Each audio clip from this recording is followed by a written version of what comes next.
Halo semua, gua Indra. Di video kali ini gua akan lanjut kembali menceritakan alur cerita Sakamoto Days. Dan oke, gak perlu banyak basa-basi. Ini dia alur cerita Sakamoto Days part yang kedua. Cerita kali ini dibuka dengan Shin yang memarahi Lu karena sering terlambat. Waktu Shin mengadukan Lu kepada Sakamoto, berbeda dengan biasanya. Di sini Sakamoto sangat cerewet, yang tentu itu membuat Lu dan juga Shin terheran-heran.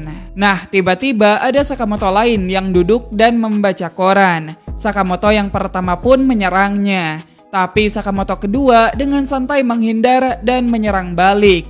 Terungkap kalau Sakamoto cerewet merupakan orang yang menyamar. Dia adalah Nagumo, seorang hitman dan juga sahabat lama Sakamoto. Ketika diikat pada kursi, Nagumo memberitahu kalau kini Sakamoto telah dibounty 1 miliar yen. Meski bounty tersebut baru disahkan besok, namun kebanyakan hitman sudah pada tahu. Dan ya, baru saja Nagumo berkata demikian, assassin yang menyamar jadi kurir pizza langsung mengancam Sakamoto dengan menyandra Nagumo. Walau begitu, Sakamoto sendiri malah asik makan pizza karena dia tahu kalau Nagumo bisa mengurusi kurir sendirian. Nagumo kemudian memperingatkan Sakamoto untuk berwaspada karena mulai sekarang akan banyak yang memburunya seperti barusan. Lalu Nagumo pun berpamitan sambil membawa si kurir yang sudah dia lumpuhkan. Setelah itu Sakamoto menyadari ada kamera tersembunyi pada dus pizza. Ternyata kini Sakamoto tengah diawasi sekelompok orang dari jarak jauh. Mereka berasal dari organisasi Dondenkai yang kini tengah mengincar Sakamoto. Nah, di sini Sakamoto pun memperingatkan Dondenkai agar tidak mencari gara-gara dengannya. Sebelum pada akhirnya Sakamoto menembak kamera tersebut. Meskipun tengah jadi incaran, sebenarnya Sakamoto masih bisa cukup santai. Namun secara tiba-tiba ada anak istri Sakamoto yang muncul dengan ceria. Di sini Aoi memberitahu kalau besok mereka akan mengajak Hana ke taman hiburan. Di mana hal itu sontak membuat Shin dan juga Sakamoto jadi panik. Di keesokan harinya, keluarga Sakamoto pergi ke Tokyo Sugar Park. Saat mereka berkeliling, Shin memberitahu Lu jika tugas mereka hari ini adalah menyingkirkan musuh dan menjaga keluarga Sakamoto. Tentu dengan banyaknya kerumunan orang, itu bukanlah hal yang mudah. Namun Shin sendiri bisa mendeteksi pikiran siapapun dalam radius 20 meter. Jadi jika ada musuh yang datang, mereka bisa mengantisipasinya.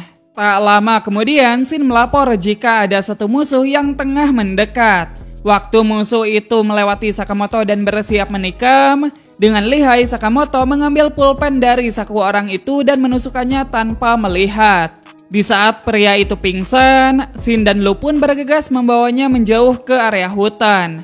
Kemudian setelah Shin dan Lu pergi, rekan komplotan musuh bernama Tatsu keluar dari hutan dan mulai bersiap. Karena Tatsu tahu jika Shin bisa membaca pikiran, Tatsu pun bergerak sambil mengosongkan pikirannya. Sehingga waktu keluarga Sakamoto menaiki roller coaster, Tatsu bisa menyelinap tanpa disadari oleh Shin.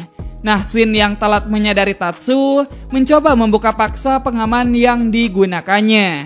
Shin juga meminta maaf dan memberitahu Sakamoto kalau ada musuh di roller coaster. Sakamoto pun menoleh ketika Tatsu menembaknya. Untung saja peluru Tatsu mengenai kacamata Sakamoto yang anti peluru. Sementara itu akhirnya Shin berhasil membuka pengamannya. Pada saat roller coaster berputar, Shin pun menjatuhkan dirinya tepat di kursinya Tatsu. Lalu dari sana Shin kemudian menarik paksa Tatsu dan membawanya ke jalur lintasan roller coaster. Waktu keduanya saling memprovokasi, muncullah roller coaster yang lain.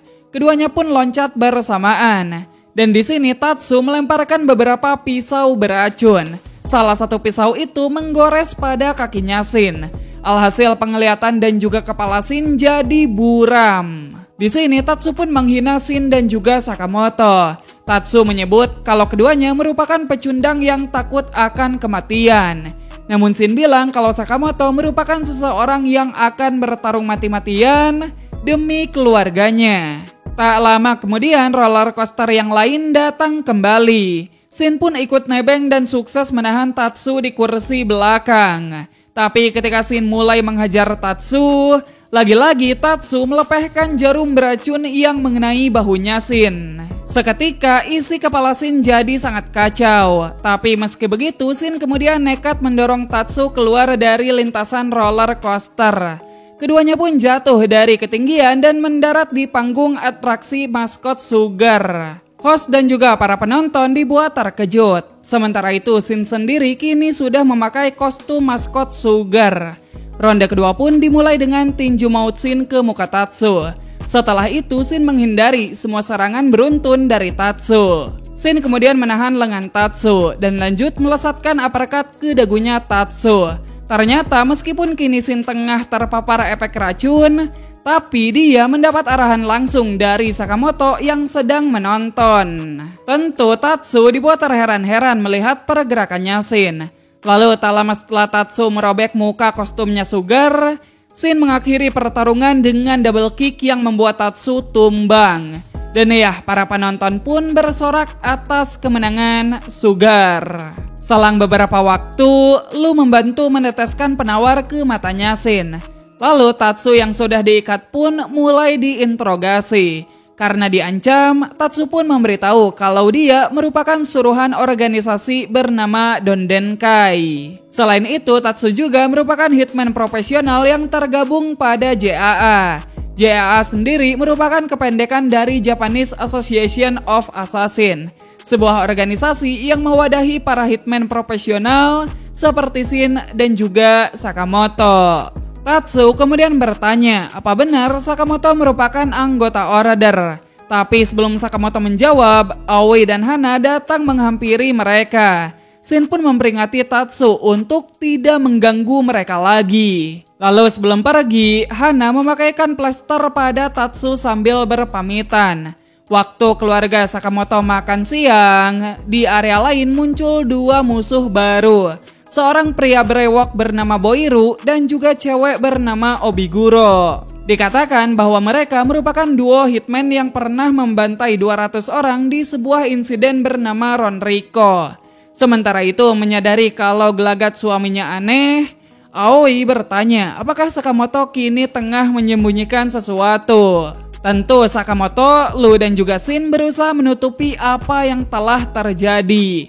Namun mereka dibuat panik setelah Aoi memberitahu bahwa wahana selanjutnya adalah rumah hantu, sebuah tempat yang sangat cocok untuk aksi pembunuhan. Dan ya, benar saja, tak lama setelah mereka masuk ke dalamnya, para hitman yang menyamar jadi zombie satu persatu mulai menyerang. Setelah melihat aksi Sakamoto secara langsung, Obiguro merasa terkesan dan ingin segera menghadapinya. Namun Boiru tidak setuju karena dialah yang akan menghadapi Sakamoto. Sedikit flashback, ternyata Boiru sudah mengenal Sakamoto sejak bersekolah di GCC. Tapi dikarenakan sedikit kesalahpahaman, Boiru punya dendam pribadi pada Sakamoto. Nah, waktu rombongan hitman zombie sudah berguguran, Hana merasa kalau wahana rumah hantu sangat menyenangkan. Di sisi lain, untuk mengatasi rasa ketakutannya, Lu minum sake hingga mabuk berat. Lu yang sudah mabuk pun berjalan ke arah pintu yang sangat berisik. Lalu saat membukanya, kawanan zombie hitman langsung membludak. Ketika Sakamoto tengah kewalahan, di saat itu juga Boiru muncul dan menghantamnya hingga terhempas. Aoi dan Hana pun tak sadarkan diri. Selain itu dari sini pertarungan terbagi jadi dua arah. Sakamoto akan berduel dengan Boiru, sementara Lu akan menghadapi Obiguro. Tak banyak basa-basi, Lu yang ada di mode teler langsung menendang kepala Obiguro. Meski demikian, dikarenakan Obiguro ingin Lu merasa lebih tertantang, dia pun memakai Shin sebagai sandera, di mana setiap Lu nggak bisa menyerang dalam 10 detik, Shin bakalan digergaji. Bukannya jadi panik, di sini Lu malah nangis dan meminta maaf kepada Shin. Beruntung kunciran Lu masih mengenai Obiguro. Ya, karena Lu ada di mode teler, pertarungan pun berjalan dengan konyol dan tak terprediksi. Emosi Lu benar-benar naik turun selama beradu serangan dengan Obiguro. Lalu tepat saat Lu hendak melesatkan tinju maut ke muka Obiguro, Lu tersadar dan bingung dengan situasinya saat ini. Tapi Obiguro justru malah terkesan. Dan ya pada akhirnya pertarungan mereka berakhir dengan damai. Sementara itu di tempat lain baik Sakamoto maupun Boiru kesal terhadap satu sama lain. Di satu sisi Boiru kecewa karena Sakamoto enggak mengingatnya. Di sisi lain Sakamoto emosi karena Boiru tak memberitahu di mana keluarganya. Pertarungan pun dibuka dengan tinju Sakamoto. Namun sebelum sampai, Boiru mengirim mini bom yang meledak di mukanya Sakamoto. Boiru pun lanjut memantulkan mini bomnya ke seluruh ruangan. Yang kemudian bom-bom itu meledak saat mengenai Sakamoto. Ketika asap masih menyelimuti Sakamoto, Boiru loncat sambil mendaratkan bogem mentah yang sukses menumbangkan Sakamoto. Di sini Boiru hendak pergi karena kecewa dengan Sakamoto yang sekarang. Sakamoto pun bangkit dan mencoba menyerang sekali lagi. Akan tetapi tanpa menoleh sedikit pun, Boiru menembakkan bomnya ke muka Sakamoto. Dari sana Boiru pun menghajar Sakamoto secara bertubi-tubi sembari menghinanya. Lalu di saat Boiru menghampaskan Sakamoto dan sudah merasa menang, tiba-tiba Boiru merasakan sensasi yang sangat mencekam. Lalu Sakamoto pun kembali sambil berkata, jika dia sudah mengingat Boiru. Kini Sakamoto telah berada di mode kurus. Dan mulai dari sini juga, Sakamoto akan bertarung dengan serius. Meski tidak tahu apa yang baru saja terjadi, Boiru sendiri mengaku tidak takut. Tapi di saat Boiru masih bicara, tinju Sakamoto tiba-tiba sudah ada di mukanya. Saking kerasnya tinju barusan, Boiru sampai terlempar jauh menuju bangunan yang lain. Di sini Sakamoto benar-benar tidak memberi nafas. Boiru terus-menerus dihajar secara bertubi-tubi. Hingga pada akhirnya Sakamoto membuat Boiru terbang dan menabrakannya pada salah satu sangkar biang lala. Walaupun sekujur tubuhnya sudah dibuat babak belur, namun Boiru masih bisa bertingkah sok keren di hadapan Sakamoto. Boiru berkata kalau Sakamoto benar-benar simbol dari ketangguhan. Ya ini merupakan salah satu panel yang ikonik dan juga gokil banget. Selang beberapa waktu, Sakamoto dan Boiru pun keluar dari biang lala. Ketika Boiru ditagih biaya perbaikan oleh petugas, Sakamoto malah gercep membeli makanan yang kemudian dia bagikan kepada Boiru. Nah lalu ketika Boiru membahas soal bounty milik Sakamoto, tiba-tiba Aoi muncul dengan ekspresi yang sangat mengintimidasi. Untuk pertama kalinya Sakamoto dibuat sangat panik. Mau tak mau Sakamoto pun mengaku kalau kini dia tengah diburu oleh para hitman. Setelah mendengarnya Aoi jadi makin marah, bukan perihal bounty, tapi karena Sakamoto sudah melanggar aturan dan berbohong padanya. Aoi pun menyuruh Sakamoto untuk berhenti jadi pengecut dan segera membereskan masalahnya. Ya setelah itu keluarga Sakamoto pun lanjut melihat parade taman hiburan. Dan begitu selesai, Sakamoto berdiskusi untuk mencari bos Don Denkai supaya dia bisa tahu siapa dalang di balik bounty-nya. Sayangnya di sini Boiru dan juga Obiguro tidak mengetahuinya. Tapi walau begitu, Sakamoto sendiri enggak kehabisan ide. Di keesokan harinya Sakamoto, Lu dan juga Shin pergi ke toko rental video di Shinjuku. Rental ini sendiri sebenarnya merupakan pusat penjualan informasi dalam bentuk sebuah film. Setelah Sakamoto menemukan film Don Denkai, mereka pun lanjut nonton layaknya di bioskop. Film tersebut benar-benar menampilkan seluruh informasi mengenai Don Denkai. Lalu sehabis menonton dan membayar, Sakamoto diberitahu jika beberapa orang lama akan segera muncul. Setelah itu, lokasi pun pindah ke White Tower, di mana di sana ada 4 anggota order yang tengah makan-makan. Order sendiri merupakan pasukan hitman elit yang bertugas membereskan perselisihan dan juga ancaman serius dalam asosiasi hitman. Dulunya sebelum pensiun, Sakamoto juga termasuk bagian dari order. Lalu untuk anggota order yang lagi berkumpul, diantaranya ada Nagumo, Hyo, Shishiba, dan juga Osaragi. Tentu alasan mereka dikumpulkan adalah untuk misi khusus. Jadi baru-baru ini ada orang misterius yang membantai anggota JAA. Dan ya sebagai jajaran order, mereka ditugaskan untuk membereskan orang tersebut. Well, sementara itu Sakamoto, Lu dan juga Shin kini sudah tiba di markasnya Don Denkai. Setelah bersiap sebentar, mereka bertiga pun menyusup ke dalam markas. Objektif mereka di sini adalah menemui bos Don Denkai di lantai paling atas. Singkat cerita, setelah memanjat gedung dan juga melumpuhkan orang sana-sini, Sakamoto akhirnya tiba di depan pintu kantor bos Don Denkai. Tapi mereka dibuat kaget setelah membukanya. Karena ternyata di sana ada Nagumo yang tengah duduk bersama lusinan orang yang sudah tak bernyawa. Nagumo pun mendekat sambil menyapa Sakamoto. Setelah basa-basi sebentar, Nagumo melesat dengan cepat ke belakang untuk menangkap Shin. Lalu kemudian Nagumo menusukkan pisau pada lehernya Shin. Awalnya Shin dan Lu dibuat sangat panik.